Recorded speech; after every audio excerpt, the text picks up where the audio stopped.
Test, test. Ένα, δύο, τεστ, τεστ.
Last but not least, we have to take advantage but also make a good use of the accelerating evolution of the health sector.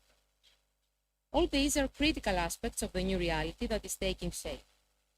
If there is one thing we learned from the pandemic and the recession that followed, is this.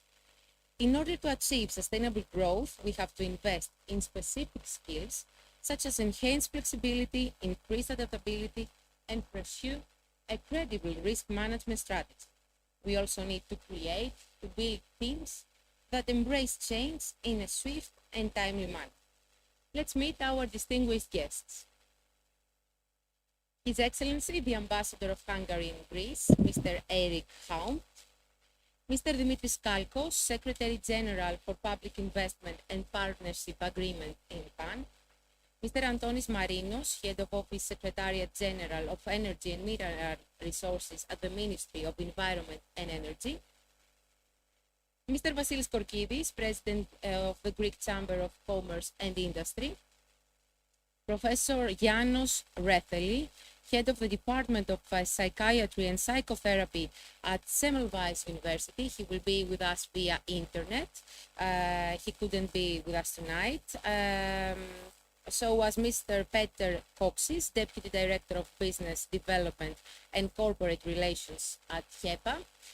Mr. Zoltan Hamar, Managing Director at Automotive Proving Ground Zala, and Mr. Adolfo Gomez, Founder and Chief Passion Officer at GOM. At this point, I would like to ask Mr. Eric Haupt, Ambassador of Hungary in Greece, to open up the event. The floor is yours.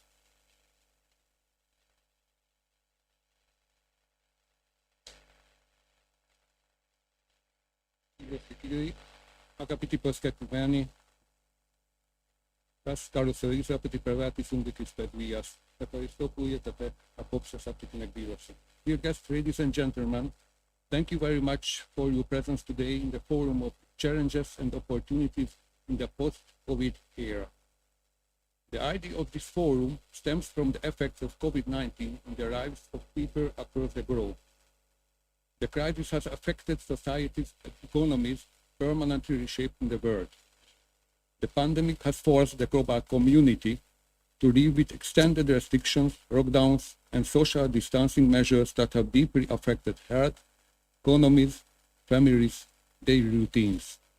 Nevertheless, life goes on and humanity must keep progressing. People should be reconnected and the economy must be revived. Inspired by Albert Einstein's motto that in the midst of every crisis lies great opportunity, this forum has been initiated with the participation of experts who will analyze the effects of the crisis and identify the developing opportunities, creating the ground of cooperation between businesses and organizations. The pandemic, besides causing gaps and disruption in economies and societies, has also highlighted the crucial role of technology as a tool to adapt to critical circumstances. Gradually, the world is moving to a different state of life, and our minds are opening to new ways of doing things, highlighting and distinguishing the most important from the trivial. Now it is the right time for companies, organizations, entrepreneurs, and innovators to seize the opportunity, presenting new ideas, projects, and solutions to satisfy current and emerging trends, to identify better ways of living, working, and doing business, and to strengthen economic growth. Initiated and organized by the Hungarian Export Promotion Agency office in Athens, this forum is hosting two countries with great history.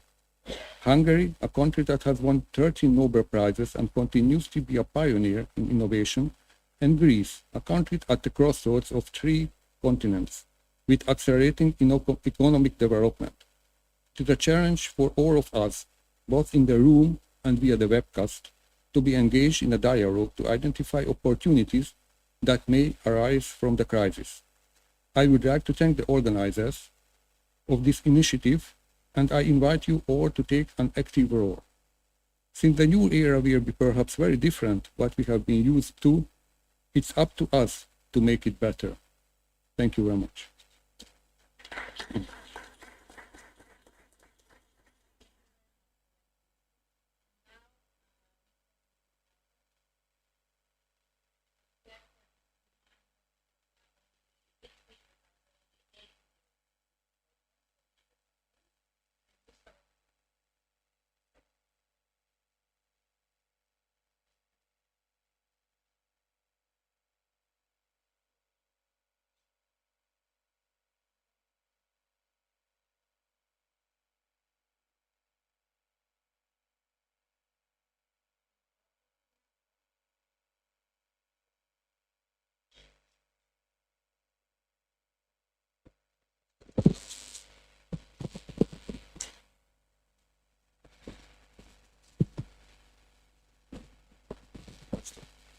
Mr. Ambassador, ladies and gentlemen, let me begin by thanking the organizers for inviting me.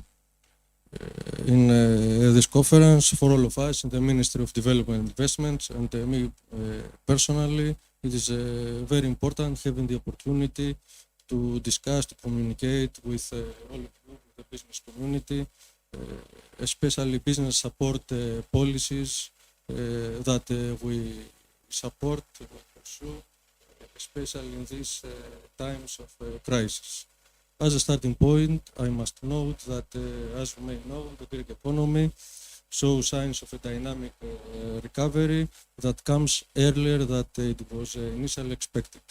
This is in part due to the continuation of implementation of a series of reform policies, such as policies for the business-friendly environment, and at the same time due to the targeted measures we took in support of small and medium-sized enterprises and in bolstering the flow of credit. In this respect, I have to underline the important role of the mobilization of the European structural and investment funds and the significant support they provided to businesses and their workforce. Briefly speaking, and I will try to keep it short, this support came in three basic ways. First of all, the European Commission this time responded immediately right after the coronavirus pandemic outbreak and took bold initiatives.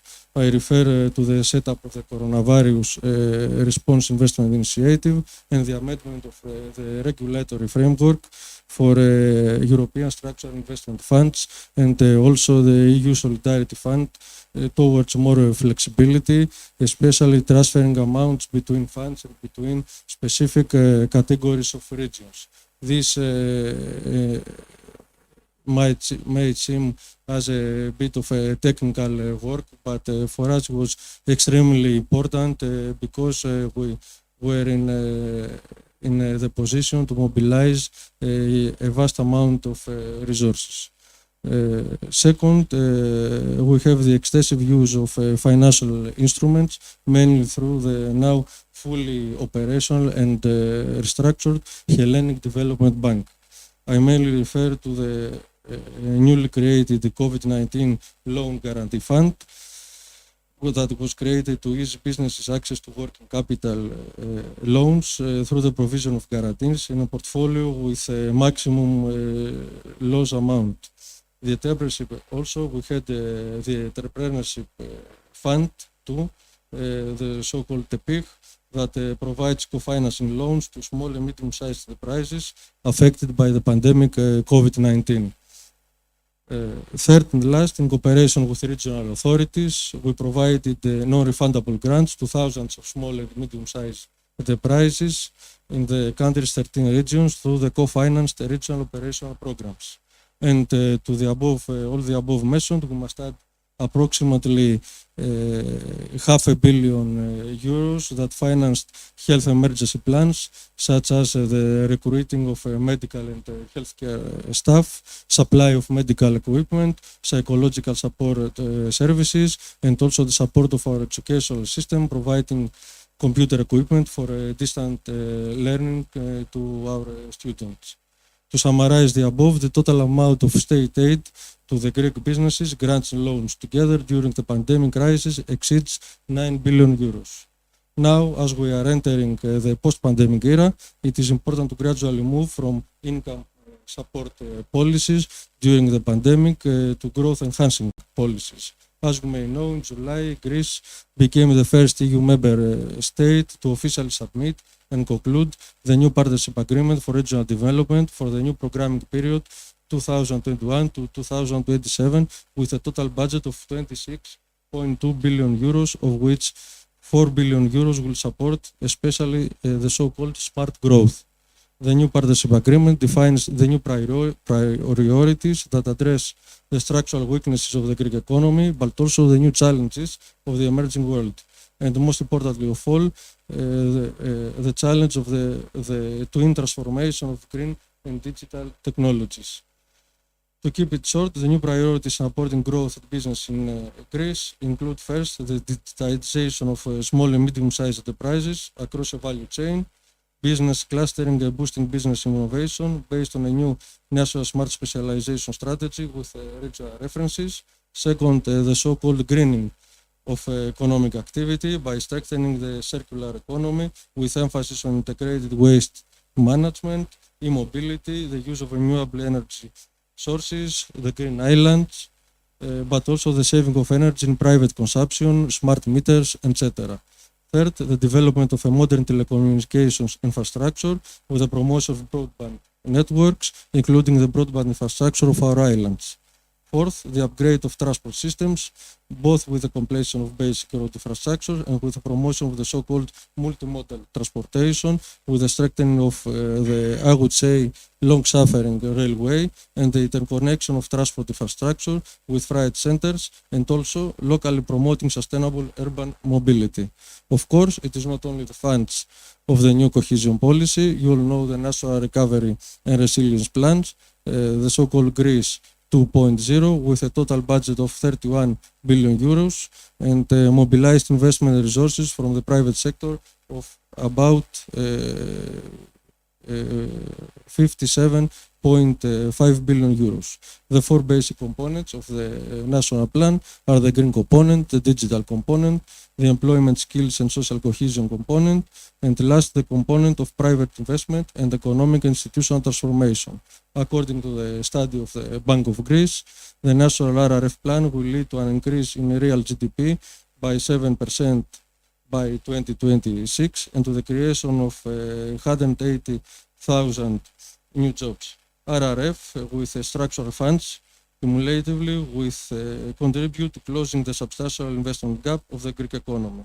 All in all, I strongly believe that we are heading into a new promising era of economic prosperity in Greece in the coming years, especially for business. We see investment opportunities arising from a number of areas such as semiconductors, transport and logistics, enterprise software tools, agrotech, clean energy, fintech, and real estate.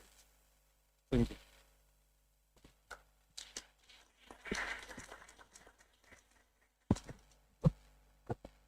You couldn't be more precise in 7 minutes. But life is not a solo act. It's a huge collaboration, so every stakeholder has to do its part to support growth. Let's move to our next speaker, Mr. Marinos. The floor is yours. Okay, thank you. Well, I will try to say a few words about the green development that Mrs. Kalkos already mentioned. This is something that is our area of authority, and I will try to be short as well. So, I will start a bit. Yeah, no. I will start a little bit unorthodox, but unfortunately very timely. We've all seen the last summer special conditions and extraordinary events in the country and the planet as well.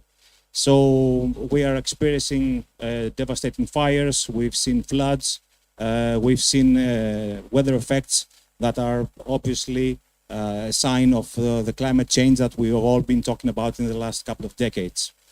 So perhaps now more than ever, following the pandemic, the economic crisis that we may have forgotten, and the environmental crisis that has been with us since, late 90s, the big challenges we have faced and the opportunities to talk about today, about the European Commission new package called Fit for 55, the issues related to renewables, and the funds that will finance the so-called Green Circle projects.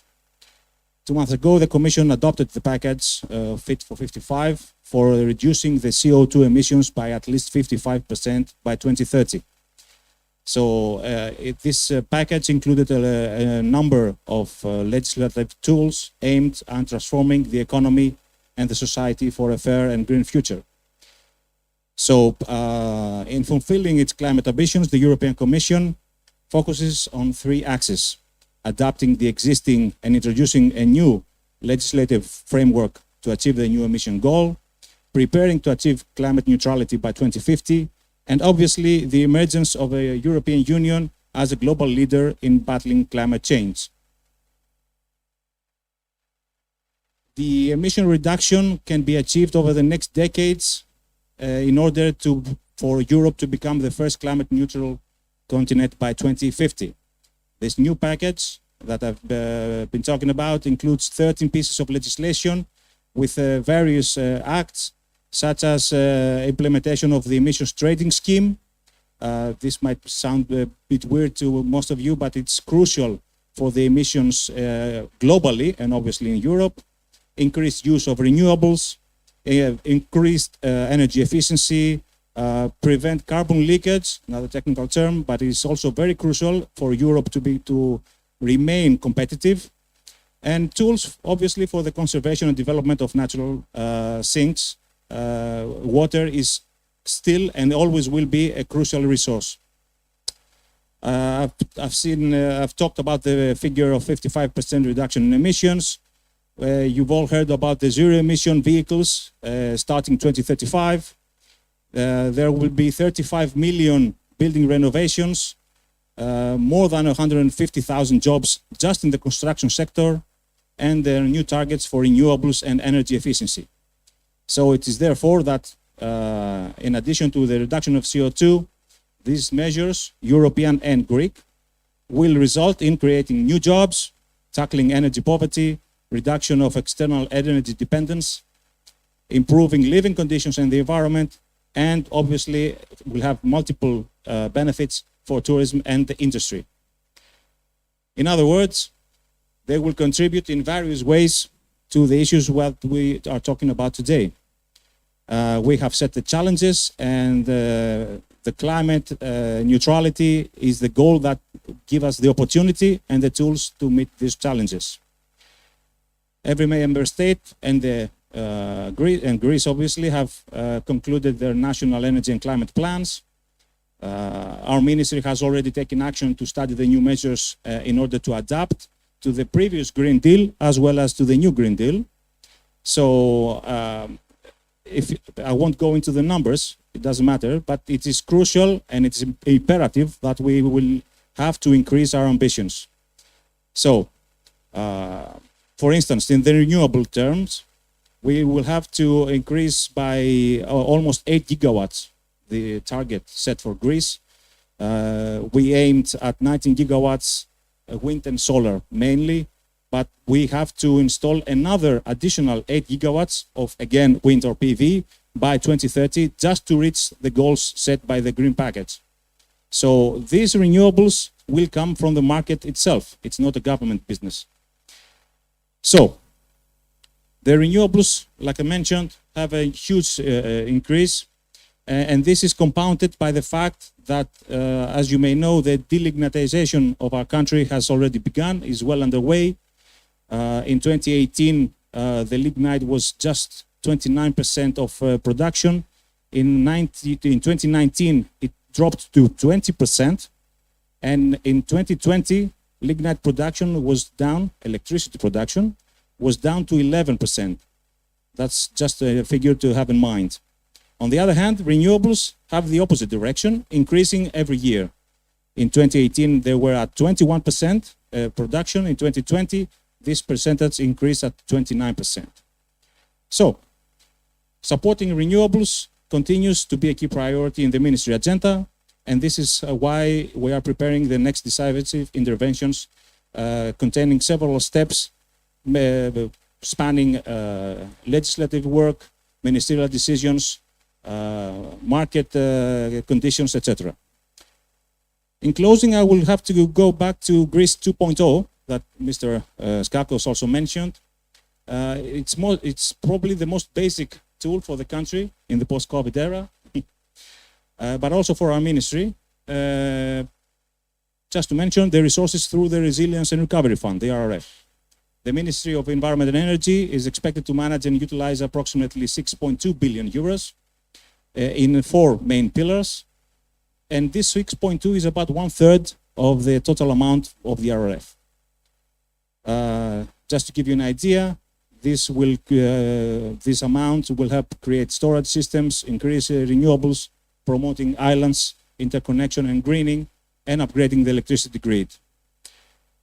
So, to recap, I will go back to the initial mention I made about the crisis that our country has dealt with, to point out the single fact that the first time in the last 3 decades, our country has achieved to be eligible for huge amounts of financing and private investments exceeding 50 billion euros from various sources, and that the actions funded from these sources will be among the most critical, if not the most critical tool for battling the repercussion of this crisis or challenges.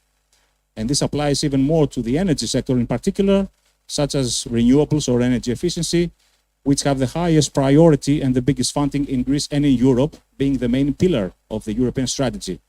And since we have had major achievements in these sectors until today, I think it's imperative that we continue to do so and strive for even better results in order to meet the challenges set by the opportunities presented. Thank you. Thank you very much. Just to add that climate is not only a question of politics, but more a moral obligation. And let's go to our next speaker, Professor Yannos Retheli. Welcome.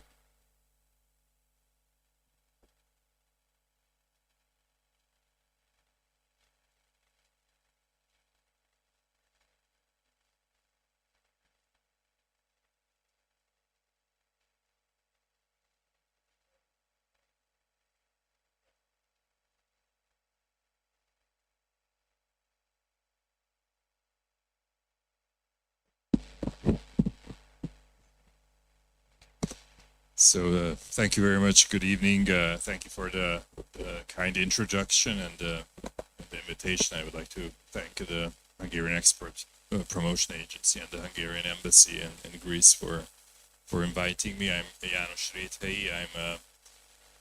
And I represent Semmelweis University, which is the leading medical university in Hungary, in Budapest, where I live. That's where I come from.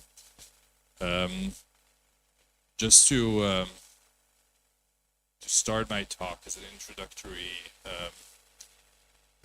remark, I think it's very interesting to be here and to look at the COVID-19 crisis, pandemic situation, and the post-COVID situation from different angles. First, we thought this would be just a medical emergency and a medical question, but of course now we realize very well that it's much more than a medical question, and it has affected all segments of the society and the economy, and also the post-COVID strategies should look at the situation from different angles. Okay, so I haven't told you that I'm a professor at our university, and I'm the head of the Department of Psychiatry. So you might ask what is a psychiatrist doing here? What does psychiatry have to do with these questions? Firstly, I represent the university, and I would like to communicate the greetings of the leaders of our university, Rector Béla Merkeli and Professor Attila Szabó, who is the president of the clinical center, all clinical departments, and they couldn't come. So they asked me to come to Athens today and talk to you about our university. Semmelweis University, as I said, is the biggest medical university in Hungary. It has 6 faculties, it has 8,500 employees, and 11,000 students, which is a huge number. And out of those, 35% are foreign students who learn medical sciences, not only medicine, but also dentistry or pharmacy in English or German. So the medical education for foreign students is very important for us. And I must say, when I was a medical student, there were many students from Greece and also from Cyprus. I remember meeting or having friends from these countries. The number is lower today. Maybe we could talk about it, Hungary and Semmelweis University could be an attractive destination for young people who want to study medicine. Also, I would like to share with you that our university was celebrating its 250th birthday in 2019 and 2020, so it was a one-year anniversary. The university was founded in 1769 by Queen Maria Theresia, Austrian empress and Hungarian queen, in northern Hungary, which is today Slovakia. And we've been doing medical education for the past 250 years. Unfortunately, the second part of our celebration was interrupted by the COVID, but I could say that we celebrated in a different way. Semmelweis University is not only a medical university, so it's not just an educational institution. It's the biggest healthcare provider in Hungary, so we fulfilled our responsibility in that aspect. Early on, it was the first institution that introduced the PCR tests for COVID. The first wave was not as bad in Hungary, but then in fall 2020 and the spring 2021, we had a huge number of COVID hospitalizations, and Semmelweis University was the biggest healthcare provider as a COVID inpatient unit. At the height of the third wave, there were almost 700 COVID patients hospitalized, and out of that, 150 were in intensive care units. And as a personal memory, I would like to share with you that you wouldn't think a psychiatrist has tasks when it comes to such a medical emergency. Well, even my department where I work had to be transferred into a COVID clinic at that point, because there were so many patients.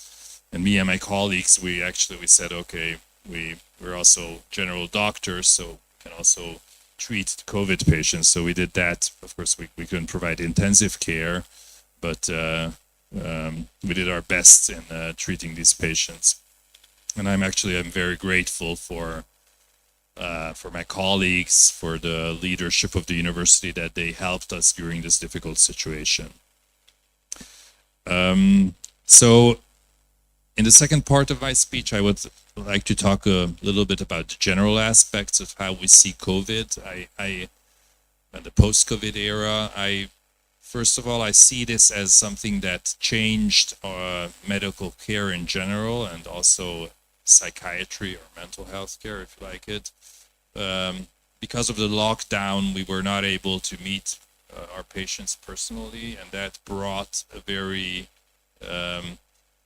quick development and innovation of all telemedical modalities, or we call it telepsychiatry. So basically, we never thought this would happen, but we've been interviewing patients, meeting patients, doing checkups with computers, with Skype, with Zoom. Of course, you have to look out for data protection, but it is possible, and it's not only possible in psychiatry, it's possible in many fields of medicine. So this was a very innovative development that we didn't foresee. Also, in our education during the time of the lockdown, and this happened everywhere in the world, in basic education, also higher education, the whole education could be digitalized, and it was incredible how you can teach things. You can teach anatomy, you can teach psychiatry using computers. If we look at the social aspect, or the psychosocial aspect of our pandemic, and now I'm talking about Hungary, Greece, or any other European country, we are just starting to understand what has happened. And I also think there are two sides of the coin. We see the negative sides, for example, in terms of mental health. For example, the number of psychiatric hospitalizations, the number of people suffering from alcohol problem in relation to the lockdown, children suffering from anxiety or eating disorders, and even the number of suicide has risen during the last year in 2020. In Hungary, this is a other interesting thing. We're very keen about suicide. In Greece, you have the lowest suicidal rates in the whole world. You're a very fortunate and lucky country, but in Hungary has used to be, especially in the 1980s, it used to be one of the worst places concerning the suicidal rate, which has improved dramatically. But now we saw a little bit that it has risen again. I hope, or we all hope, it's only temporary.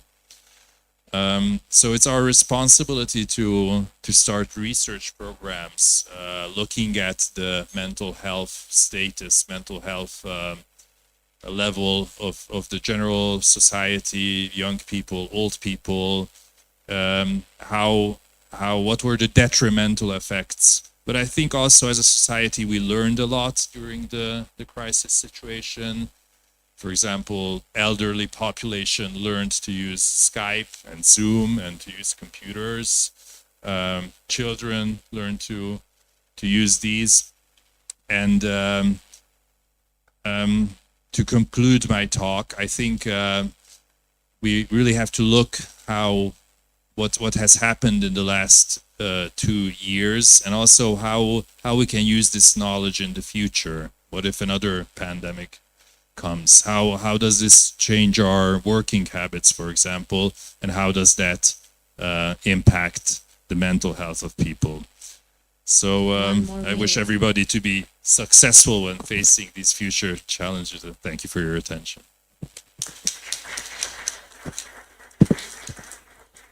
Thank you very much. And now, thanks to technology, we will connect with Mr. Peter Koksis, Deputy Director, Business Development and Corporate Relations at HEPA.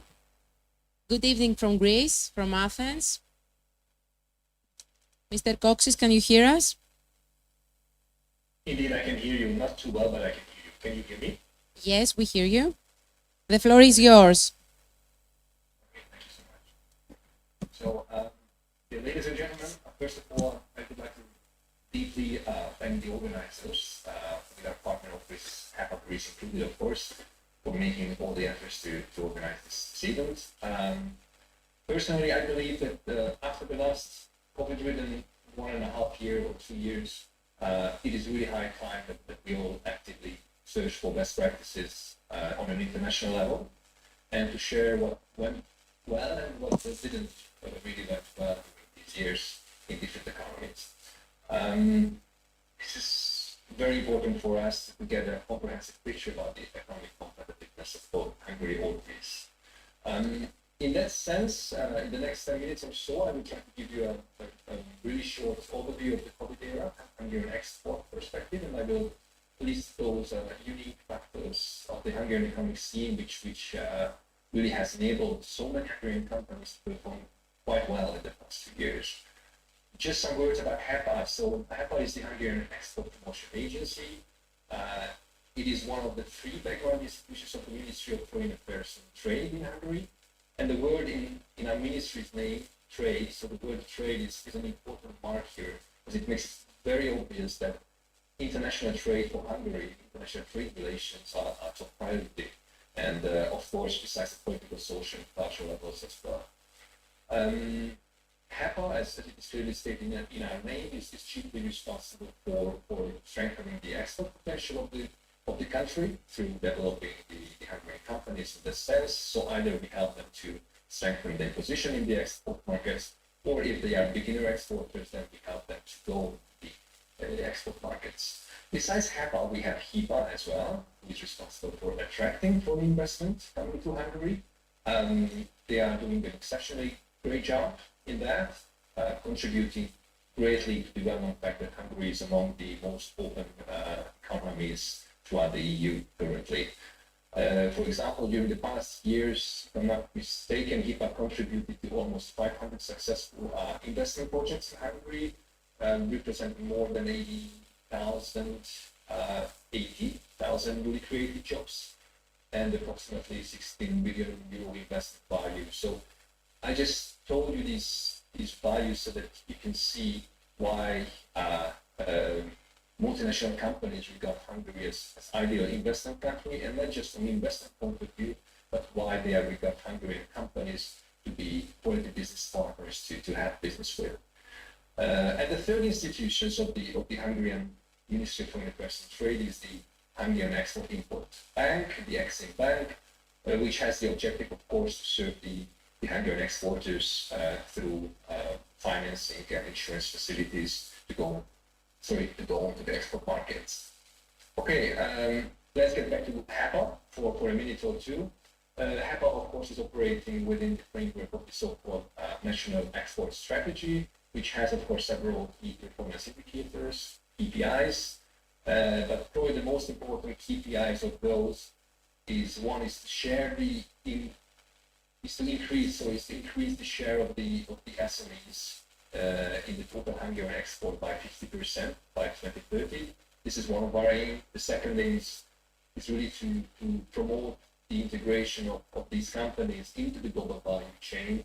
And the third, very important KPI is to build internationally recognized Hungarian brands through the prior steps. We are on the halfway, but we are really on the track to make all this happen by 2030, despite the COVID situation, I would say. And what are the tools that we use to achieve these goals is the export promotion, one. Export promotion, I mean organized B2B business forums or such as this one, or exhibitions. The second is international partner search. The third is the export advisory and training services that we conduct. And the fourth is to gather foreign market information for those who are really interested about those information.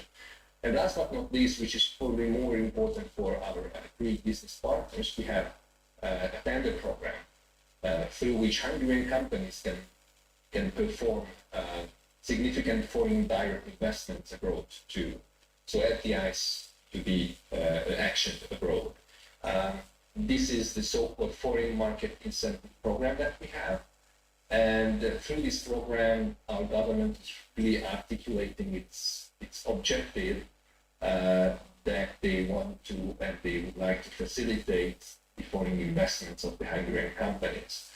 This program was declared by Mr. Péter Szijjártó, our foreign minister, a year ago, and in the framework of the National Export Protection Program. This was a response to the COVID crisis, which urged Hungarian companies to run forward and not to sit tight. And up until now, more than 200 million euro non-refundable funds were channeled or being channeled as we speak, because this program is still ongoing, being channeled to Hungarian companies.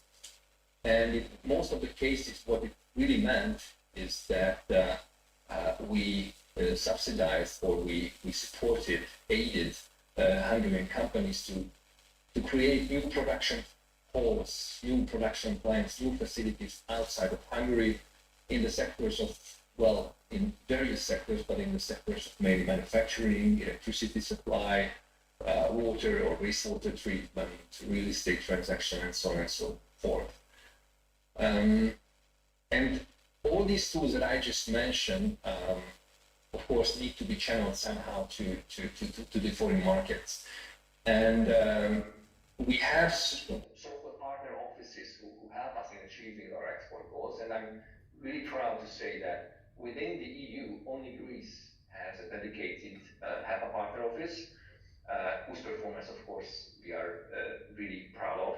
And this fact of having only Greece as an EU member covered by the HEPA office shows the special importance and the potential that Hungary thinks when we think of Greece regarding the bilateral trade relations. The rest of the locations where we have offices is Japan, China, Canada, Serbia, Russia, Turkey, and all of those are covering 27 countries in total. And all these governmental actions that I listed, and not just the governmental actions, but the inherent abilities and the inherent qualities of the internationalized Hungarian companies calls the following export facts. One, although population-wise, Hungary ranks around 94th globally, but export volume-wise, we are at the 34th place. This is one just interesting fact. The second one is that if we are checking the economic complexity index, which shows the diversification complexity of a certain economy, Hungary ranks 10th place globally, making us a very adaptive and flexible and competitive country in almost each industrial sector export-wise. Probably two more figures that I would like to, interesting fact that I would like to share with you is that third one is that Hungary is one of the most open economies of Europe. I just mentioned that 5 minutes ago, with an FDI stock of around 80 billion euro. And the fourth one is that Hungary has exceeded in the COVID year its best export results, which was 100 billion euro. And this is not just an export result of sheer size, but it has a foreign trade surplus, which is good for us, meaning that the export was much more than the import itself. And probably the last section of my very brief presentation would be to break down the export performance that I just mentioned to individual sectors. And as the topic of today's sessions is really about, as we could hear from Professor Reikle's presentation about the healthcare industry, and also about the automotive sector, probably some words about those. As for the automotive, during the past years, more than 40 of the world's 80 largest multinational companies have established a long-term presence in Hungary, benefiting both from the highly skilled workforce and of course from the advanced infrastructure. And many of those big multinationals were from the automotive industry, either at OEM level or at tier 1 level, Audi, Mercedes, BMW, Jaguar, Rover, and so on and so forth.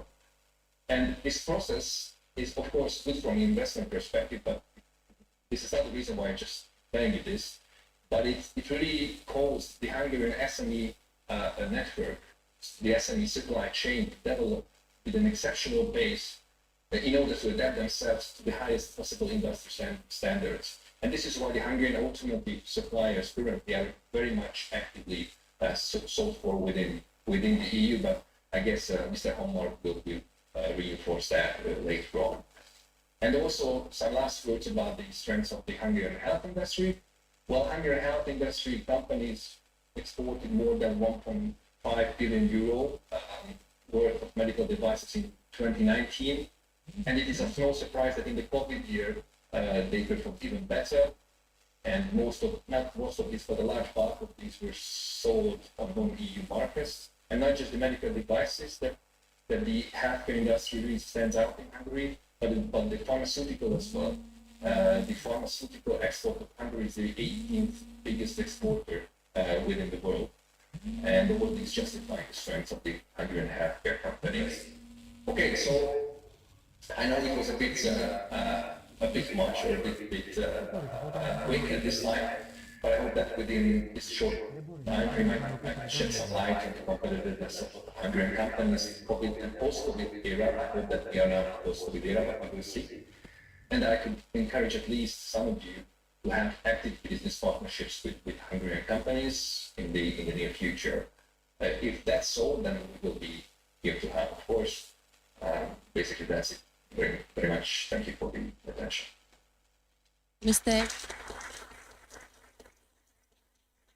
Mr. Coxis, thank you very much for your presence and for giving us the opportunity to organize such a great event tonight. Our next speaker is Mr. Zoltan Hamar, Managing Director at Automotive Proving Ground Zala, who will focus on how technology can change economies. Mr. Hamar, do you hear us? Hello, good evening. Can you hear me? Good evening. Yes, we do. Okay, I can't hear you, but I'm watching parallel on the YouTube. You may start your presentation. Okay, hello, good evening, everybody. My name is Hamar Zoltan, and I'm the Managing Director of the Proving Ground called Zala Zone in Hungary.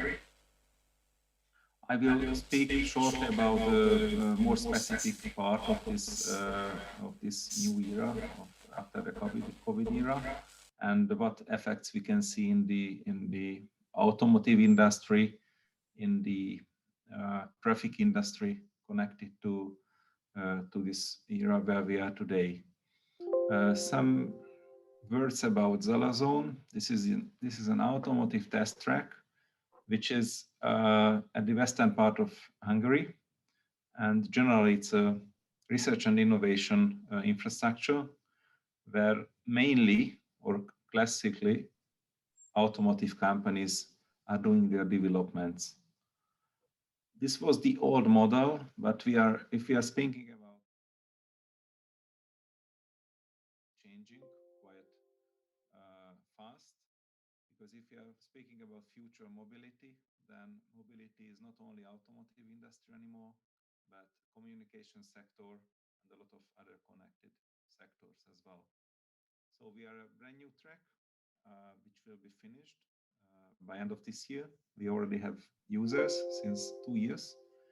And we believe that we are a very unique test site, a development site, a test infrastructure at the moment, even worldwide, where we are quite well prepared for the new type of mobility.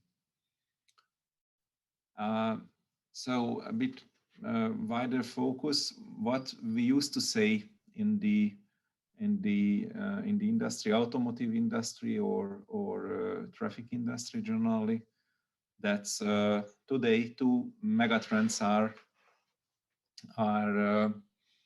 defining the direction of the developments. Both of them we could already hear today. It's more an environmental friendly traffic and more sustainable traffic. And there are 2 ways to how to reach this goal, to have much more environmental friendly transportation systems independently from the specific characteristics. Is it a flight or a vehicle? The first one is to use environmental friendly energies, and that's typically in the road transportation, the electric drive, what we see today, and I'm quite sure you know these tendencies quite well. So the importance of electric drives, electric driven vehicles is exploding, we can say. And the other direction, main direction, with a very similar goal, partly, is intelligent transportation. The intelligent transportation means, in case of road vehicles, autonomous or assisted vehicle functionalities, which can help the vehicle and the whole traffic system to use the fuel more efficient. And it's this part of the assisted or automated drive systems is very much connected to the electric drive.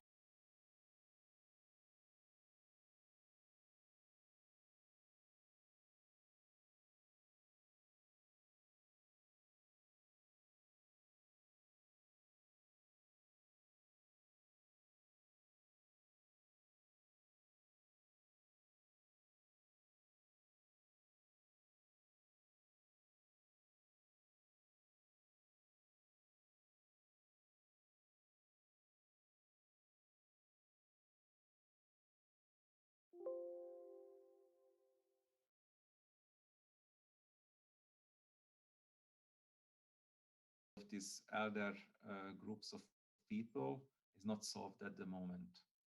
And for example, this is another very important motivation for automated drive, is that in case of these groups, a full automated vehicle could increase the life quality quite significant, as they could be much more mobile than today.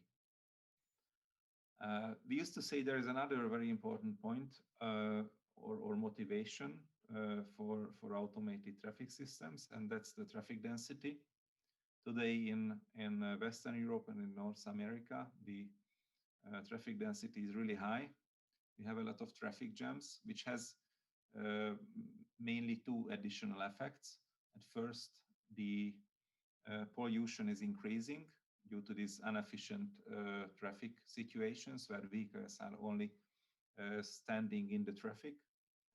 And the other aspect is that basically the transportation is very inefficient, and due to this traffic density, the safety issues appear more and more, which means very simple traffic accidents. We already could hear about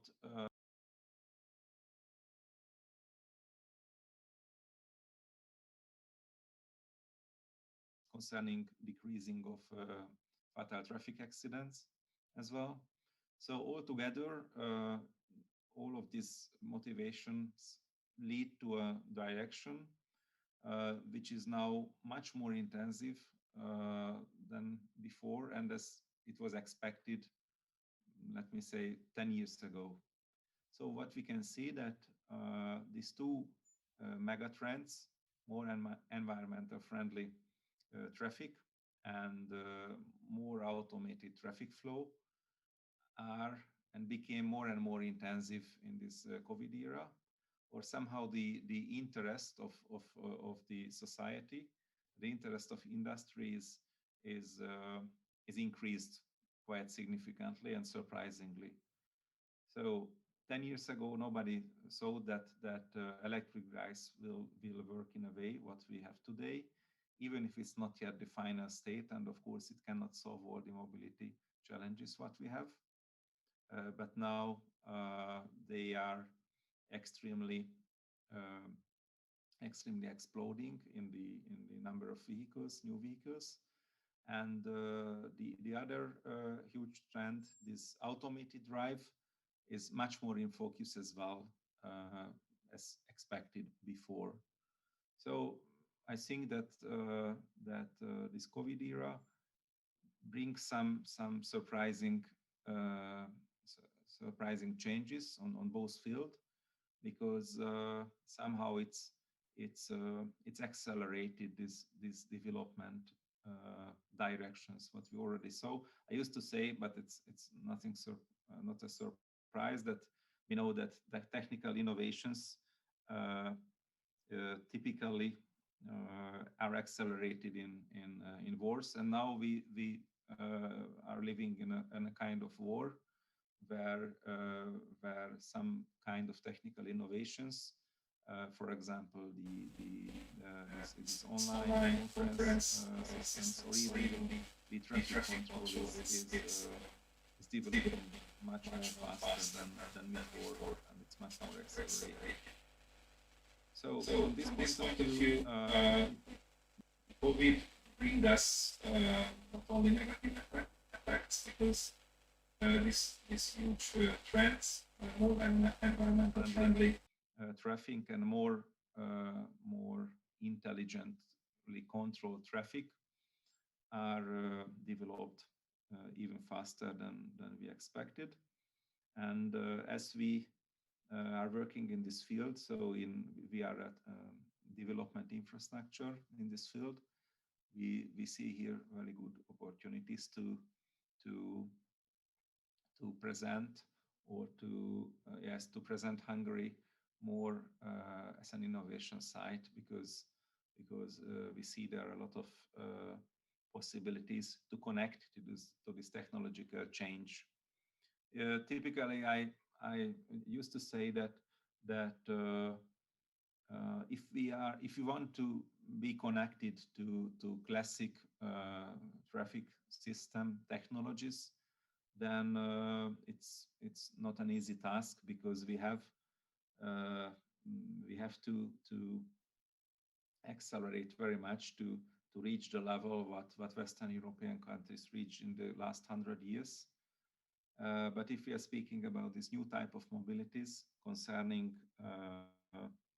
these two trends what I mentioned, then we believe and we see, and based on the last year's results, it's working as well, and it became reality that we have really good opportunities to be in the first rows concerning traffic technologies. So that's how I see this COVID era now from our perspective.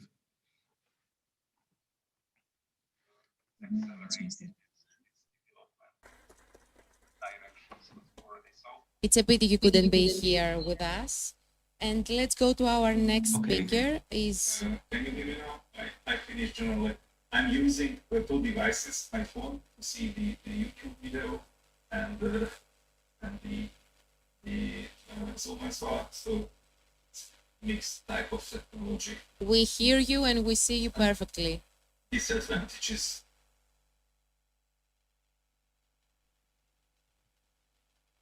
Thank you very much. Okay, thank you. And we go to our next speaker, Mr. Vasilis Korkidis, President of Greek Chamber of Commerce and Industry.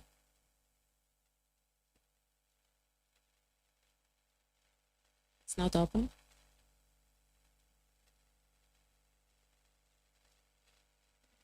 Seems that technology is not helpful tonight.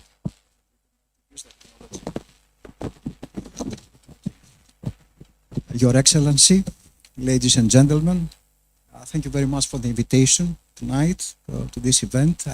We are able to hear a lot of, let's say, approaches on the post-COVID era, which requires a transition period.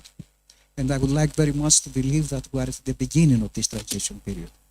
And we are going to fight to go to the next day that everybody wishes actually to live and to return to our regularity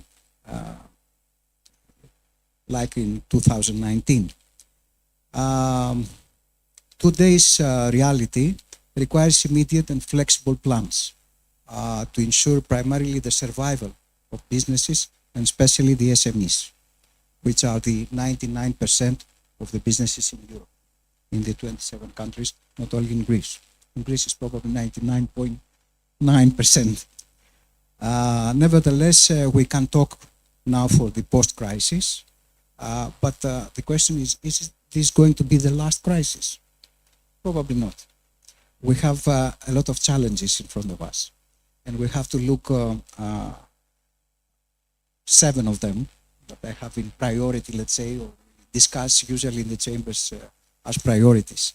The first is to maintain a strong economic rebound that is expected in 2021 and is expected to continue in 2022. But we would like to have a duration of at least 10 years, like Mr. Stournaras stated a few days ago, that the next 10 years the growth is going to be 3.5%. This is our wish and our aim actually to be able to obtain that.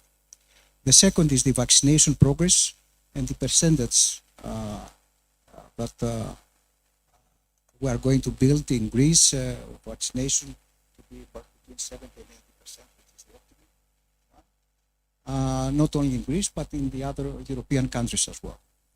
The third is the consumer confidence and what is going to happen in the future. The fourth is the shift of the businesses, especially to the e-commerce, because we know that the consumers' changes are obvious during the pandemic period. The fifth one is the increase in inflation, 3% in Europe, 5% in the United States, 2.2% in September in Greece, which is lower but still is higher than before.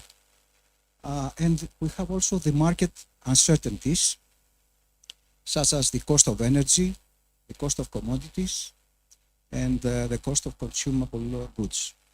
These are the challenges that we have to face during this transition period. I could discuss a lot of things about the digital transition and the green transition that Mr. Marinos mentioned before.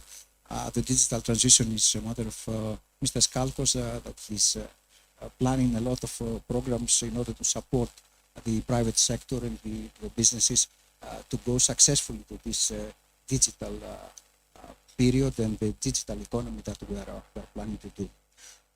I would like to have the opportunity to the corresponding figures about Greece to Mr. Coxis, what he actually mentioned about Hungary. Let's start with Greece, what we are facing, not this period. I would give you the figures of this week actually. The official growth forecast has been revised upwards to 6.1%, as you know, from 3.9% a few months ago, for the current year, and we're expecting 4.5% increase for 2022. The draft budget targets a reduction in the primary deficit of 11 billion euros to be achieved through a combination of strong growth and winding down of the pandemic support initiatives. Tax revenues are expected to rise by 4.6 billion thanks to the growth of the company's turnover, while the debt is expected to drop from the historic height of 2,005% of our GDP. The plan is that in 2030, if I'm not mistaken, the deficit to drop to 57%, less than 60%. And this is the big target, actually. The private sector is expecting that 2022 will be a year of fiscal consolidation. I think that any additional fiscal space will be used for further tax cuts. We can stress that tax relief measures that have already been adopted are said to be permanent. The Finance Ministry estimates that investments in 2022, and this is very important for Greece, will rise to 26 billion euros, combining public and private spending, from the 21 billion in the current year and the 18.4 billion in 2020. The rating analysts are optimistic that and they are forecasting that the growth for this year will be 7.5% and 5% for the 2022. The bank's analysts sound a note of caution about the deficit, which they estimate at 10% for the current year and 6.5% for the next year. The trade deficit increased by 20% in August and reached the 2.2 billion euros according to the latest data of Elstat, but this is because we had an increase of imports by 38.3%, and correspondingly we had a very big increase in exports by 34.6%, which is probably a new record in terms of the rate. Greece's PMI, the complex index, has dropped to 58 points in September from 59 in August, but this is was expected because of the touristic period in August. The commentary notes that the latest figure shows that the output continues to expand with new orders. However, supplier delivery delays have caused a record rise in backlogs. The industrial production index rose by 10% in August after a 7.8% increase in July, according to the latest report of Elstat as well. And in the year up to August, the IPI has increased by 9.5%. Greece's consumer price index, CPI, rose by 2.2%, as I said before, in September, marking the sharpest increase since January 2012. The rise follows a 1.9% increase in August. And in the meantime, the mid-inflation level in EU is 3%. The government has increased the amount of earmarked for energy subsidies to beat rising wholesale prices to 500 million euros, while it has also negotiated further discounts from the big suppliers of electricity and natural gas. I won't give you any more figures, but I would like to say that we have certain pillars of our economy that we would like very much to invest. Look at them very seriously. When somebody hears Greece, the investment, let's say, field is tourism and probably energy. But I would like to add three pillars that are very important actually and can give. Yes, there are only three pillars, so I can give it to you in 1 minute. The agriculture can give us 13 billion euros more to our GDP. Shipbuilding industry can give us another 18 billion US dollars in our GDP, and logistics and supply chain can give us more than 10 billion euros. These are the three pillars that as businessmen and as SMEs, we would like to invest more the next, let's say, 3 years. Thank you.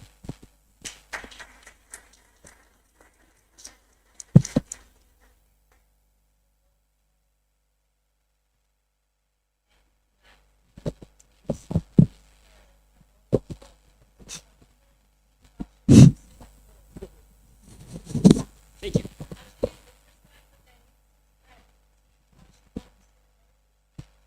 Glad you asked. Can you hear me? Yeah. Well, in our company, let me tell you what we do, and that'll help you understand. We drive performance. We work for professional athletes and for large corporations, and we bring the secrets of optimal performance. So my role as CEO is to drive passion for our mission within the organization. And when I speak to my clients, I tell them that that should be their role as a CEO. Your job as a CEO is not to to do things; it's to get everybody else to do things. So that's where my title comes from. So that's my introduction. It's an honor and a challenge for me to be here today. So the honor is because anytime somebody invests time, that's the most scarcest resource, right? I mean, money you can invest, you get back. Time you don't get back. So I appreciate, the time from such an important group. The challenge is the shortest seminar I usually do is 6 to 20 hours over a long weekend. So with the budget cuts that Maria's just given me, it's a good challenge. So thank you. Let me start. We don't see the world the way it is. We see the world the way we are. So let me start off telling you a story about the world of sports, which is the metaphor I use. So 2 stories. One is in the year 2000, Tiger Woods, as you know, changed his swing on his golf swing. And this was unheard of. He was popular, he was very successful, and he changed his swing, which no professional has done. And the other story is Andre Agassi, when he came to his 30s, had hurt his back, and he reinvented the way he played tennis, and he became known as a Zen master playing tennis. Both players recaptured the #1 spot.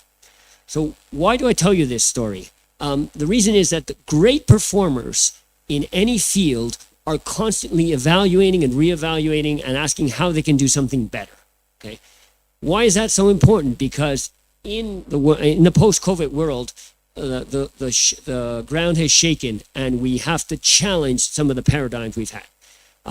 So why companies don't do that generally? Because you've been successful, and once you've been successful, right, you think you're actually untouchable. Right? You think great companies are never going to fall, but ask the BlackBerry. You guys remember, some of you are very young, I'm seeing, and so you're not going to get this reference, but the rest of you remember everybody had a BlackBerry, right? And now that company has disappeared. And there's a lot of companies, a Kodak, again, you may not remember this, but we used to take pictures and we had film, right? It wasn't digital.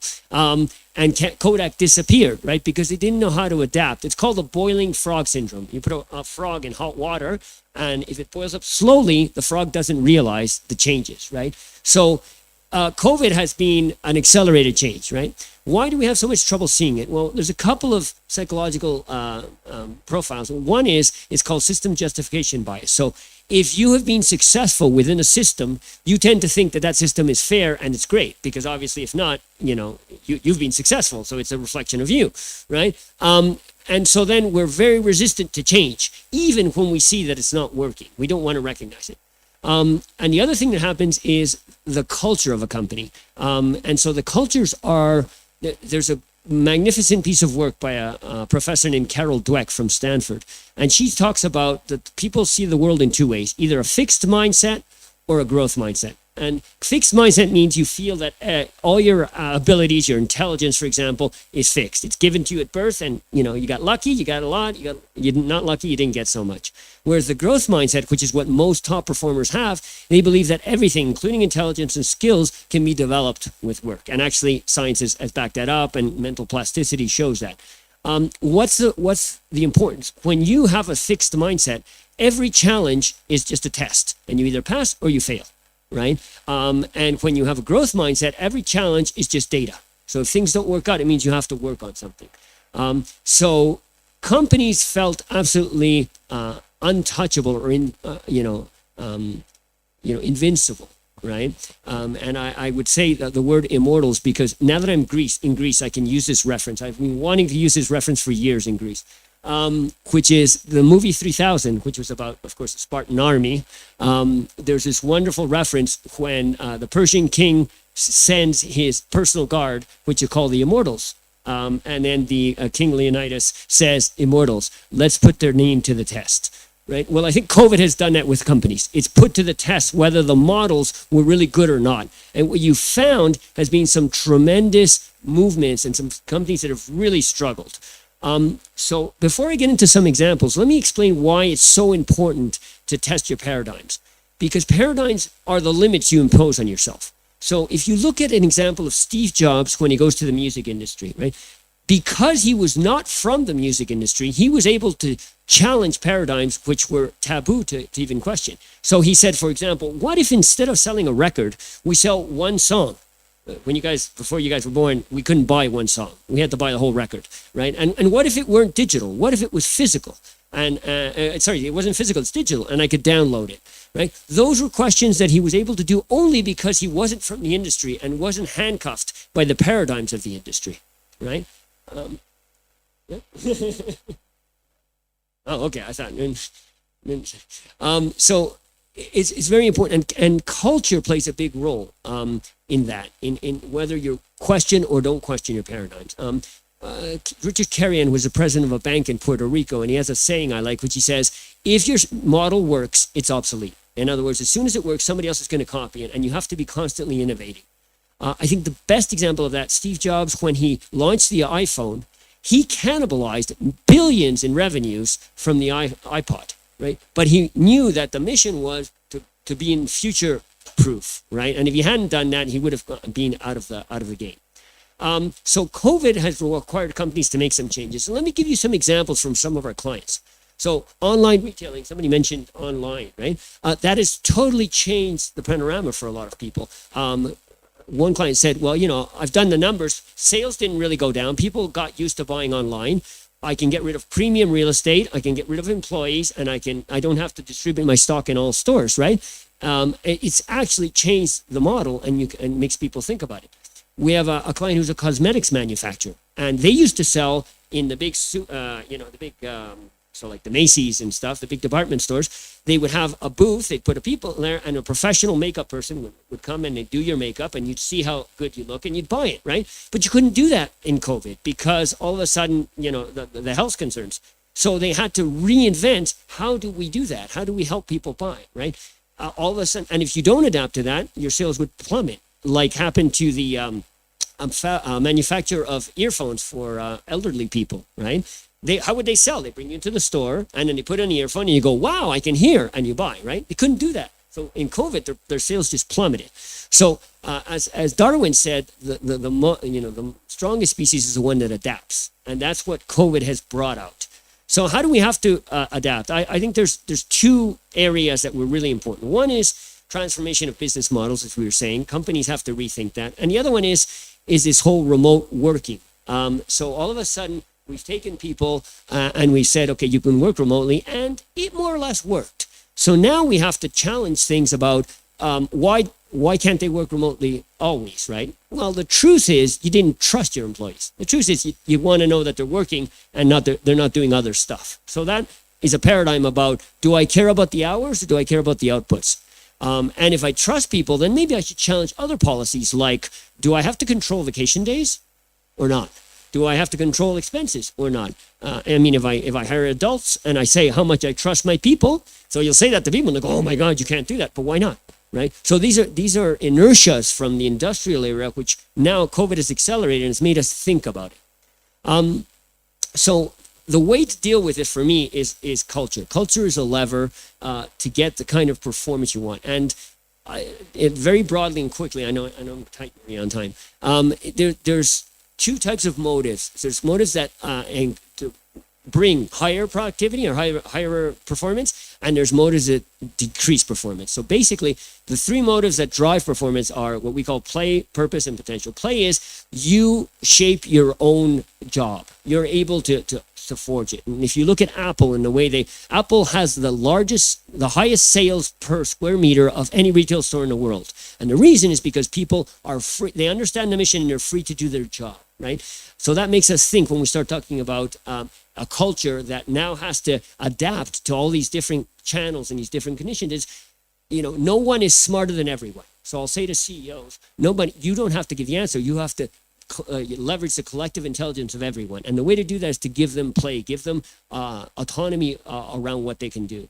The other one is purpose. They have to be linked to a purpose. If you really care about what you're doing, if what you're doing really impacts people, your performance will go up. And the other one is potential. It's what you're doing, is it serving you to grow? But the motives or the cultures that decrease performance, curiously, are emotional pressure. So if you don't do your job, you're going to get chewed out, right? Financial pressure or economic incentives, which works in the industrial era on a production line. So if you're putting on screws and you put one more screw, I'll give you €5. Great. But when you need a job where people have to be creative and adaptive, it actually has been proven that it reduces performance. And inertia, where people don't even know why they're doing it because we've always done it that way, right? There's a million examples, but if you look at all the top performers in sports, is a great example. They always adapt. Rafa Nadal, when he won 4 Grand Slams, he said, "Yeah, but I'm not good on fast surfaces, and I'm not good with my serve." And he was constantly evolving. So companies have to have that attitude, which is very difficult because of egos and because of a lot of reasons. So my big message is, when things change, you need to question everything. Because that's what the greatest have always done. So, did I make the points?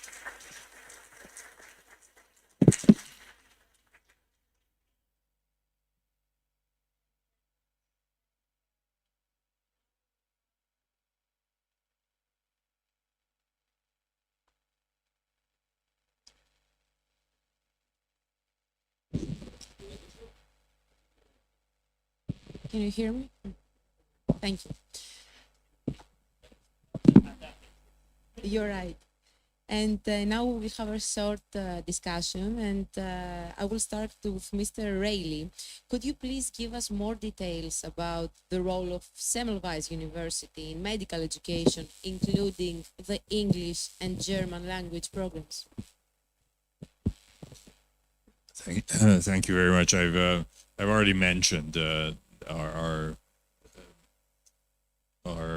foreign education programs, and I just want to repeat that if you know anybody from Greece or any part of the world who's wants to study abroad and is ready to learn medicine in English or German, Budapest is a great place to come and study. And if you allow me, just give me a remark on the last lecture, just for a moment. I really like the talk of Adolfo, and I think innovation is not only in business, not only in sports, but for example in human communication or sciences. It's a very similar situation that you always have to adapt and innovate to the new situations. And I agree that COVID helped us in this respect. Thank you. Mr. Skalkos, in the next 7 years, Greece, as you mentioned before, will receive 80 billion euros from the Recovery Fund, the Multi-Annual Financial Framework, 2021 till 2027, the so-called ESPA, and the Common Agricultural Policy, as well as the remaining resources from the Multi-Annual Financial Framework, 2014 till 2020. Given the difficulties the country has faced in recent years with regard to the absorption of the EU financial resources, do you believe that Greece will be able to effectively manage this new Marshall Plan, as you have called it before, in order to lay the foundations for a dynamic, rapid, and sustainable economic recovery in the post-COVID era? Okay. Thank you for your question. Actually, your concerns are legitimate. I heard them before. Greece has, for the first time in its modern history, Greece has available an overall budget of approximately 77 billion euros allocated to the different financial instruments, basically the new RRF plan, ESPA, as you call it, the Structural and European Investment Funds, the new Connecting Europe facility for energy, telecommunications and transport, REACT-EU, the two pillars of common agricultural policy, which is something very important to the Greek farmers, and also the European Maritime and Fisheries Fund. In fact, this is 2.5 times larger than the Marshall Plan you just mentioned. The effectiveness of the recovery package and also the new structural and investment funds will depend on the capacity to absorb them in time and efficiently. Just for the record, during the last two multinational financial framework, less than 50% of the EU structural funds were paid in a period of 6 years, and in the case of the new RRF fund, we have to conclude all the payments in just 6-year time. In this direction, in recent months, we are preparing to meet these challenges. We have proceeded in a series of institutional changes, many of which will undoubtedly positively affect the implementation of projects in our country, such as, to give you some examples, a new law on public procurement, which will effectively overcome project delays of the recent past, a completely new state aid management information system, a restructuring of management and monitoring units in all the line ministries, and new management tools, both for the RRF plan and structural funds management authorities, a capacity building program for weak beneficiaries, a project preparation facility for maturing significant strategic projects that will operate in the Hellenic Republic Asset Development Fund, and the achievement of synergies and complementarities between the available different financial sources. But allow me to add one element that I think is very important and supports the country's ability to implement RRF and ESPA co-finance projects in a timely manner. As you may know, the absorption speed varies substantially across different economies and different countries. In the case of Greece, and I think this is very important, we have to underline the overall positive experience through the years in managing European structural funds and projects of and programs of this sort. And we must refer to the current performance of our country regarding the absorption of European structural and cohesion funds, as we are right now in the 4th place among the 28 national programs. So, in brief, to answer your question, I'm quite optimistic that in the end we will meet this challenge. Climate change and environmental degradation are an existential threat to Europe and the world. So, Mr. Kalkos, in order to overcome these challenges, the EU intends to transform itself into a modern, resource-efficient and competitive economy via the so-called greening of the European economy. Mr. Secretary General, as you aforementioned, such policies are incorporated into the new Greek Partnership Agreement for 2021 till 2027. Do you believe that these greening policies are able to tackle the challenges imposed by the recent pandemic crisis? In short, I would say yes. As a general comment, I would say that the successful adaptation to the green and digital transformation of every European economy will largely determine the ability of European economies to participate in the new emerging world, the new emerging international economic environment, and at the same time our ability to live in a prosperous societies. I want to point out here that there is a significant change in what we could see as the classical economic model of green growth, as the return of investment in the medium term favors green investment. Generally speaking, I would say that green infrastructure spending have a multiplier of 2 to 7 times larger than non-eco-friendly energy sources.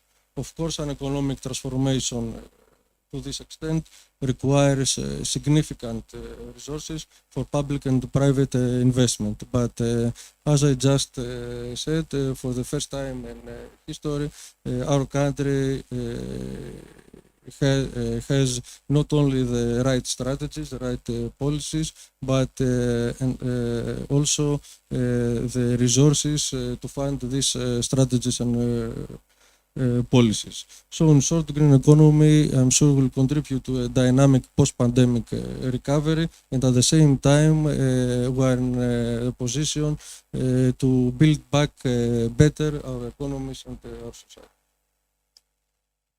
Thank you very much. I suppose that Mr. Coxis is still online. Mr. Coxis, are you with us? I can hear you. I can hear you. Just I'm listening to the live presentation with delay from YouTube because that is better for me sound-wise. But here I am. Perfect. I have two questions for you. The first one is regarding the export development tools of HIPAA. We had the chance to get an extensive overview about those. Do you have some figures regarding the number of Hungarian companies you supported with the help of this tool? Well, of course, I have indeed. But before that, I also would like to refer back to Mr. Gomez's presentation because, of course, it was all the presentations were very unique. But his, because probably it was for the last. I really appreciate it a lot, and innovation was very important for us as an exports development agency as well. We had to adapt ourselves too, not just the companies themselves, but the background institutions had to adapt themselves to the COVID situation. For example, to let go the physical events, let go the physical platforms, and let go the physical need when making businesses.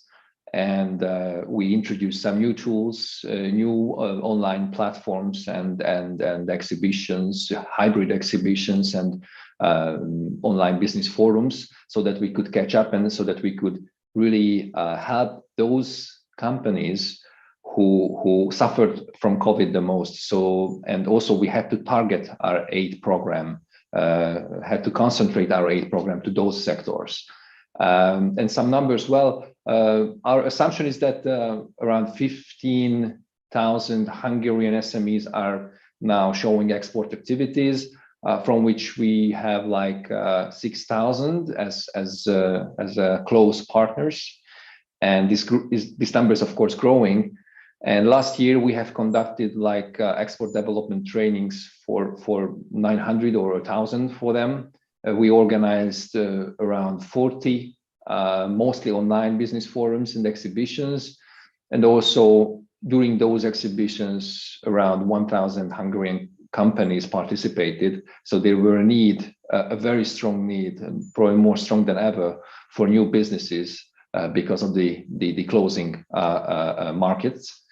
And also we have actively searched for valid business opportunities and projects for our partner SMEs. And the result of those were roughly around 7 million euro successful business deals. So we have this, at least this was validated by the Hungarian SME partners of ours. Basically, yes, these are some figures that I could come up with at this moment. Regarding the foreign market growth in Singapore, okay. Is it only the neighboring countries where Hungarian companies are willing to invest, or do countries with bigger distance, such as Greece, have the chance to participate? Of course they do. So yes, the geographic scope of our program is covered by the risk classification of the Exim Bank of Hungary. So on a country risk scale, 1 to 5 are supported. Country risk 6 is also supported if there's an embassy in that given country, but that doesn't really impact Greece.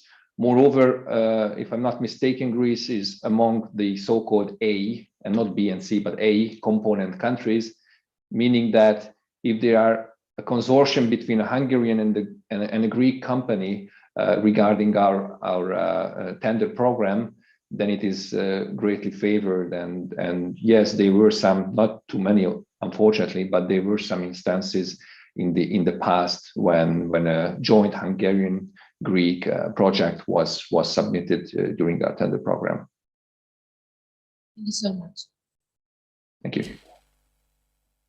Mr. Marinos, in your speech, you gave us the general idea of the changes that have to be made in terms of green economy and climate change. In practice, how do you think what you already told us would help our country and its citizens move smoothly into the post-COVID era? And of course, if you could give us 1 or 2 specific examples. Yeah, okay.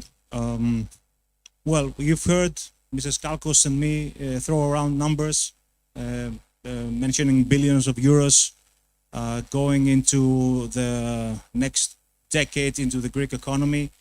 About 1/3 of the amounts mentioned will be on the Green Circle projects, which are basically what we have to do in order to contribute to the European targets of battling climate change and achieving the ultimate goal of Europe becoming the first carbon neutral continent by 2050.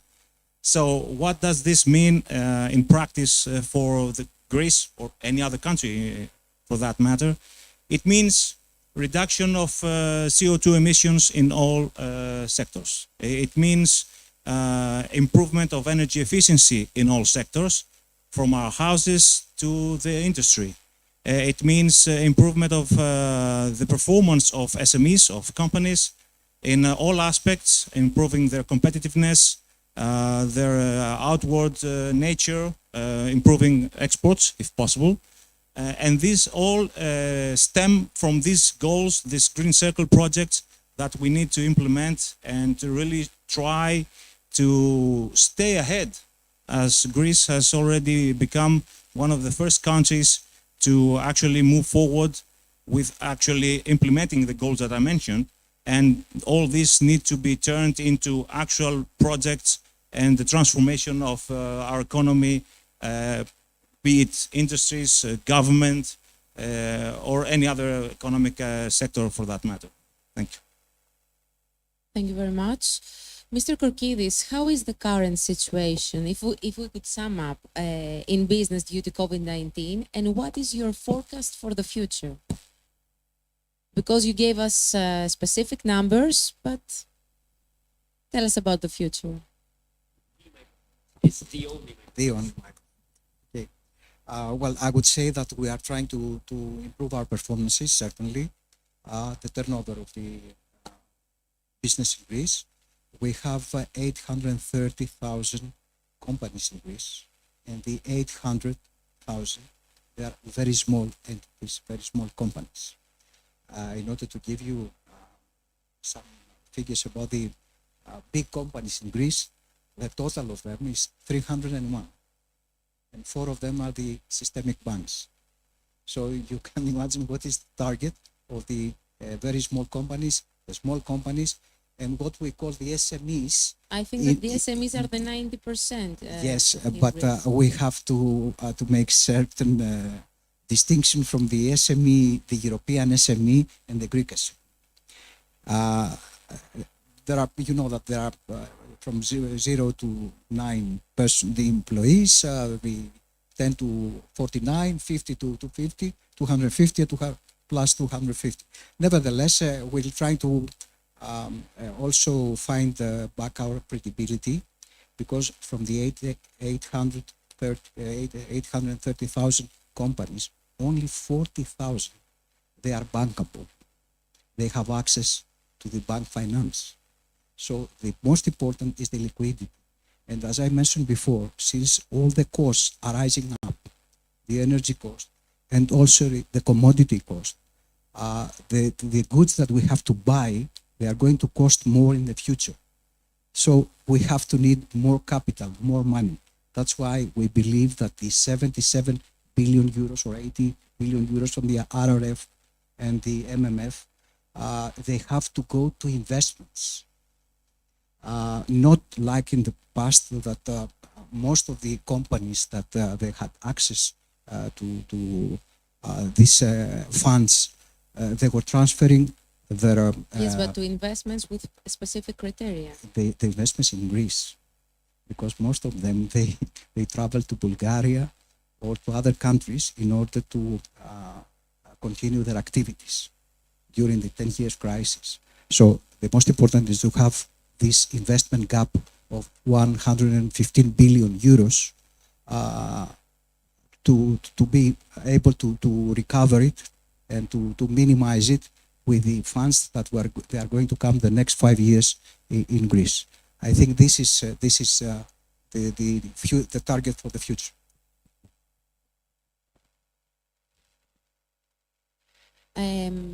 Earlier, Mr. Gomez, I think that he gave us a few elements, but I would like to ask you as well. What qualifications do you think a manager should have in order to be a leader, not only in his own company, but in the society? Because the social footprint is very important nowadays. To be honest, I think in the future, the managers who must look after not the university degrees, but the skills. I think this is the key for the future business. We have to, we don't need workers. We want to have co-workers actually in the business. We want to have people that they have knowledge about the digital economy, the green economy, the circular economy. Therefore, some of us, let's say the employers, we don't have these skills. So we have to look after these skills from our employees and to the highest and best possible standards that we can find in the market. So we have to choose skills. I see that Mr. Gomez wants to add something, but before, because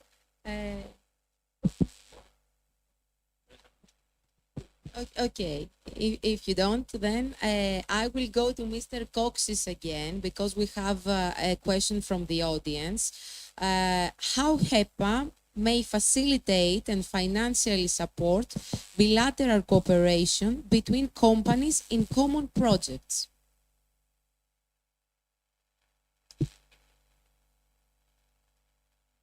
Sorry, can you please come again? I didn't really catch that. Of course. We have, as I said, we have a question from the audience for you. How HEPA and financially support bilateral cooperation between companies in common projects? Okay, well, I can just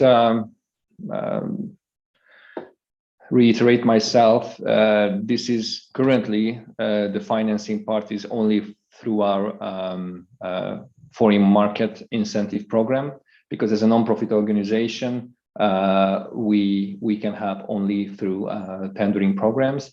And this is the only active program that is right now ongoing. But if there is, again, if there is a Hungarian company who would like to move its production capacities abroad, and if he finds or if she finds an appropriate Greek company whom he or she can have a joint venture with, then they can together they can this joint venture can have the at least 50%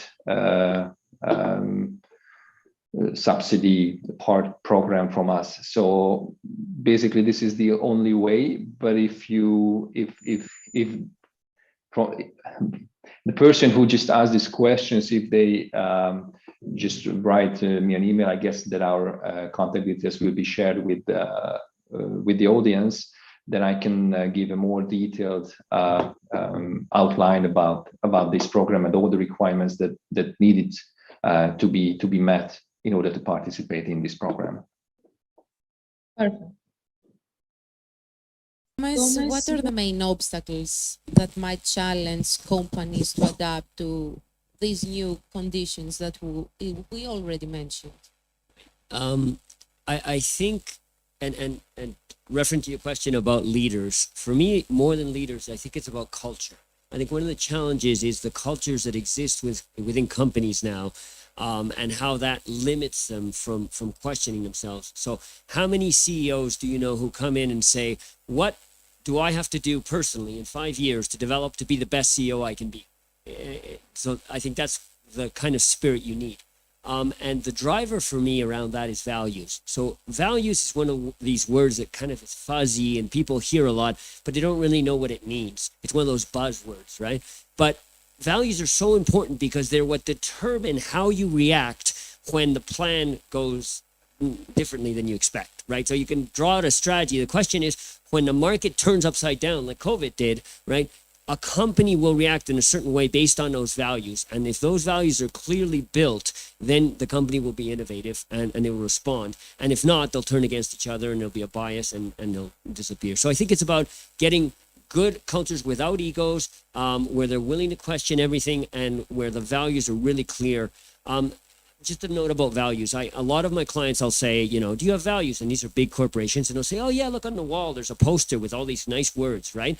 But that's bull, right? You tell me who promotes and I'll tell you what your values are, right? So the values are what you really, in the day-to-day, drive your decisions. And if you say that you care about people and you care about growing people, but you promote the guy who's, excuse the expression, an asshole, but he sells a lot, your values are not the ones you're saying. So people have to be coherent and they really have to work their values. And it's a pending exercise, I think, for so many companies, and especially in moments of crisis. Because when things are going well and you were talking about liquidity and you have cash, then it's easy. Everything's easy. It's when things aren't going well and you have to buckle down. That's where values really make the difference. So how can we help teams deal with such significant change in their industries, jobs, required skills? Okay, so I think one of the key things is creating psychological safety, right? So it's, you know, that's another buzzword, but it's, you know, we're asking people to change, but if when they change, then they get beat up or they don't get recognized or they get left out, they're not going to do it, right? I mean, everyone is human, so you need to create safety. And one of the best ways to do that is communication. I always say silence gets filled up with doubt and fear, right? So a lot of times you have to communicate. What does that mean for me? How's my life going to change? Two is breaking down the changes into, so taking a mission and breaking it down into performance. So what does the mission mean for employee 2000, right?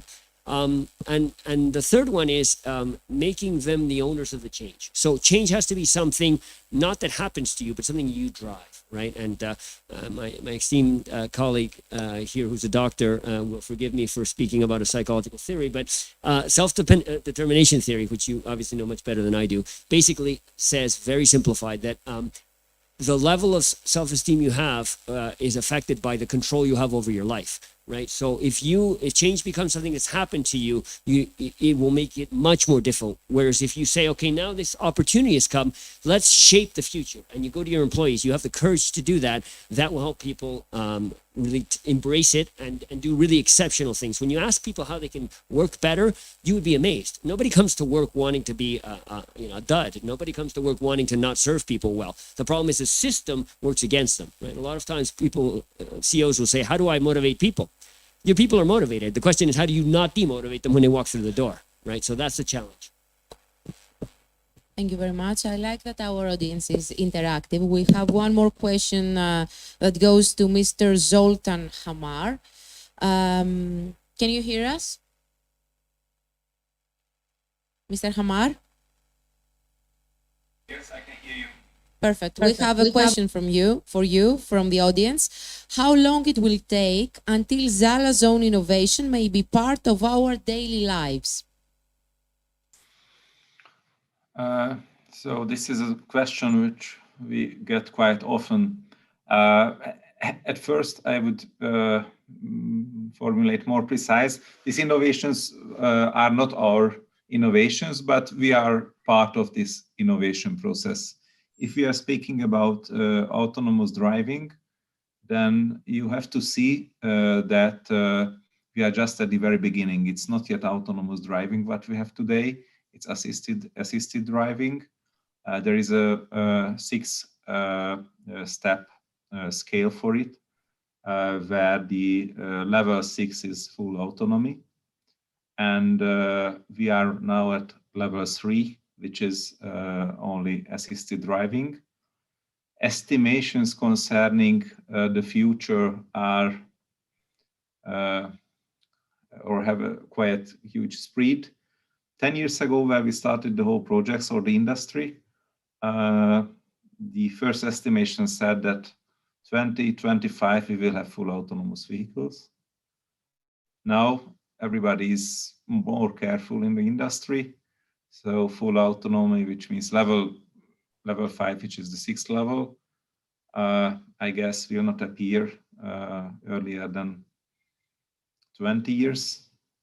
But first levels of autonomous vehicles, which can take over the control in some situations, will appear in the next years, but it will be only a limited self-driving, only in some special situations, for example, in traffic jams or in some special areas, for example, in some motorway sections. So the innovations which are developed here in Zalazon are already part of the daily life in systems in new vehicles, but the more advanced systems, and typically we understand full self-driving in this question, will come in the next decades, but nobody knows exactly when, but at least 10, 20 years.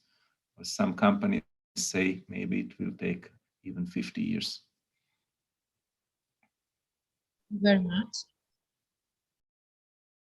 At this point, our event has come to an end. I would like to thank both the speakers, the participants, for their experience and knowledge managed to give us a little taste of how the landscape will change in the post-COVID era. And of course, you, the audience that you were here with us tonight. We will have the opportunity for further discussion at the cocktail that follows, but please don't forget to fill in the form that you have in front of you on your desks. Thank you very much. Be safe.